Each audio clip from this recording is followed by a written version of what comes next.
we had an exciting early national signing day. I want to give a huge thank you to everybody that showed up to yesterday's live stream. We had over a 7-hour live stream, literally missing nothing that happened during the entire early national signing day period.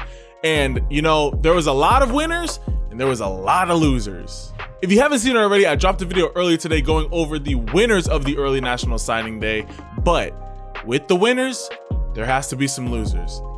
And there were some losers. I think we all know who the first team that we're gonna be covering is. Oh boy, did the Florida Gators absolutely throw it all away. The Gators went from having the 3rd best recruiting class in the class of 2024 to the 15th best class in less than a month. They lost 4-star linebacker Amarius Williams to Auburn, another 4-star linebacker in Adarius Haynes to Miami, and they lost 5-star safety Xavier Filsam to Texas. The Florida Gators had 10 recruits decommit before early national signing day. Now the Gators were able to land their uber talented 5-star quarterback DJ Lagway and get him to put pen to paper, as well as landing another top 100 recruit in the 7th best linebacker in the country in Miles Graham.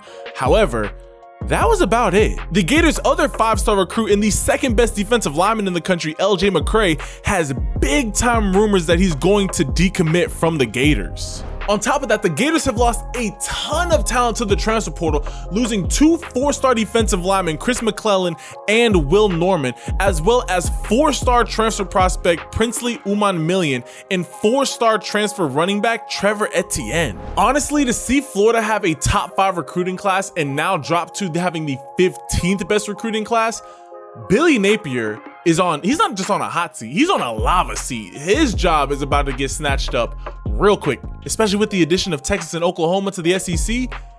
Florida might be at the very bottom of the SEC this upcoming season. Now this next one hurts, but USC had a horrible early national signing day period. The USC Trojans currently have the 20th best recruiting class in the class of 2024, secured 0 5-star recruits and only 4 top 100 recruits. Those recruits being the 18th best wide receiver in the country in Xavier Jordan, the 7th best edge rusher in the country in Cameron Fountain, the 5th best corner in the country in Marcellus Williams, and the #1 interior offensive lineman Jason Zandamela. USC also lost talented 4-star wide receiver Ryan Pelham to Oregon. And honestly, and this next part's gonna hurt me, we have lost so much talent to the transfer portal. In just the last few days, USC has lost so much talent to the transfer portal. We've lost 4-star transfer prospect Corey Foreman at edge, 4-star transfer prospect Damani Jackson at corner, 4-star quarterback and transfer prospect Malachi Nelson, 4-star running back Rayleigh Brown, as well as 4-star linebacker Tackett Curtis. For USC to have the disappointing year that we had this past season, to be losing Caleb Williams to the draft, losing Malachi Nelson, who was supposed to be our guy, that was supposed to be the guy to replace Caleb Williams. Thankfully, it looks like we're going to be landing Will Howard from Kansas State, but that's not a Caleb Williams replacement through and through. USC is just looking like we need a lot to be able to rebuild. Honestly, I don't know what to do anymore. Lincoln Riley, he needs to figure it out and figure it out fast, because as a USC fan, it feels like he's on the hot seat right now. And the last team that I want to talk about that absolutely just lost the early national signing day period, as well as just lost this entire offseason, it has to be Texas A&M. When Jimbo Fisher got fired from TAMU, I knew we all expected it to get bad. I don't think we expected it to get this bad. Earlier this month, 5-star wide receiver Cam Coleman decommitted from the Aggies and is now signed with the Auburn Tigers. And their other 2 5-star recruits in Dominic McKinley and Terry Busey, neither of them signed yesterday. Now they're still verbally committed to Texas A&M, but them not signing speaks volumes. It also speaks volumes that there's a ton of recruiting rumors going around that there's a lot of schools trying to flip both of those players from Texas A&M. On top of that, highly rated 4-star defensive lineman Dalen Evans did not sign yesterday either. The only top 100 recruit that the Aggies had signed yesterday was the 9th best offensive tackle in the country in Blake Ivy. And if you thought that their recruiting was struggling, they've lost so much talent to the transfer portal, it's insane. The most recent high-profile player to hit the transfer portal from the Aggies is 5-star transfer prospect wide receiver Evan Stewart. They have also lost 4-star transfer prospect LT Overton at defensive line to fellow SEC school Alabama. They also lost 5-star defensive lineman transfer target Walter Nolan, and it looks like he's a lock to go to Ole Miss, another SEC school. They also lost 4-star transfer prospect edge rusher Fadil Diggs to Syracuse, 4-star transfer prospect at tight end Jake Johnson to North Carolina, and they also lost 4-star transfer target at wide receiver Raymond Cottrell to Kentucky.